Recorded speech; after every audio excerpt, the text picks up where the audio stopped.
सर्व नागरिकांना गुढीपाडव्याच्या आणि नवीन वर्षाच्या हार्दिक शुभेच्छा। शुभेच्छुक मंगेश राजाराम म्हस्कर, सदस्य नेरळ ग्रामपंचायत।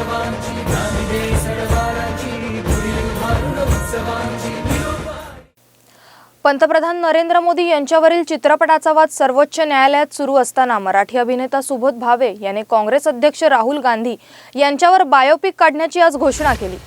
विद्यार्थ्यांशी संवाद साधण्यासाठी राहुल गांधी पुण्यात आहेत। यावेळी भावे यांनी ही घोषणा केली। सुबोध भावे यांनी बालगंधर्व, लोकमान्य आणि डॉक्टर काशीनाथ घाणेकर अशा चित्रपटात मुख्य भूमिका साकारल्या।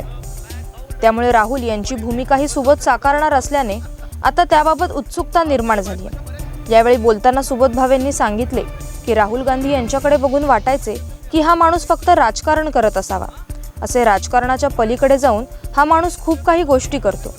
राहुल गांधी हे professional scuba driver, karate black belt आणि पायलट आहेत। आज त्यांच्या सोबत बोलल्यावर हे कळलं आणि मी त्यांचा फॅन झालो असल्याचेही सुबोध भावे यांनी सांगितले। काँग्रेसचे ते प्रेसिडेंट आहेत, भारताचं युवा नेतृत्व आहे।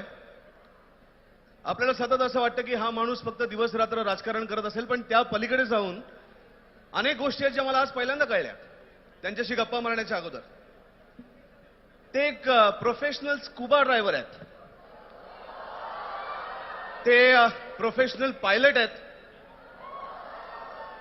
He is a black belt champion. अशा बऱ्याचशा गोष्टी कळल्यात। आता तुम्हाला सगळ्यांना प्रश्न पडला असेल की मी इथे का आलोय, तर तुम्हाला माहिती असेल मी आतापर्यंत अनेक बायोपिक केले। लोक गमतीने मला बायोपिक भावे असंही म्हणतात आणि मला बऱ्याचशा लोकांनी असं सांगितलं की मी राहुल गांधींसारखा दिसतो। हा खरंय। सो आता नेक्स्ट बायोपिक मला राहुल गांधींवरती करायचा आहे आणि ज्यांच्यावरती बायोपिक करायचा अर्थात त्यांचा अभ्यास केला पाहिजे, त्यांच्याविषयी माहिती घेतली पाहिजे आणि म्हणूनच तुमच्यासारखा त्याही माणसाला जाणून घेण्यासाठी मी इथे आलोय। दरम्यान सुबोध भावे हे शिवसेनेचे सदस्य आहेत। त्यांनी सेनेच्या सदस्यत्वाचा राजीनामा दिल्याचे अधिकृत वृत्त नाही आणि काँग्रेसमध्ये देखील प्रवेश केलेला नाही। आज त्यांनी थेट राहुल गांधी यांच्याशी संवाद साधत त्यांना बोलते केले। सेनेत याआधी असलेले अभिनेते डॉक्टर अमोल कोल्हे हे राष्ट्रवादीचे लोकसभेचे उमेदवार आहेत। आता भावे हे केवळ मुलाखतीसाठी काँग्रेसच्या व्यासपीठावर गेले की खरेच ते काँग्रेसच्या विचारधारेशी जुळवून घेणार हे आगामी काळात कळेल।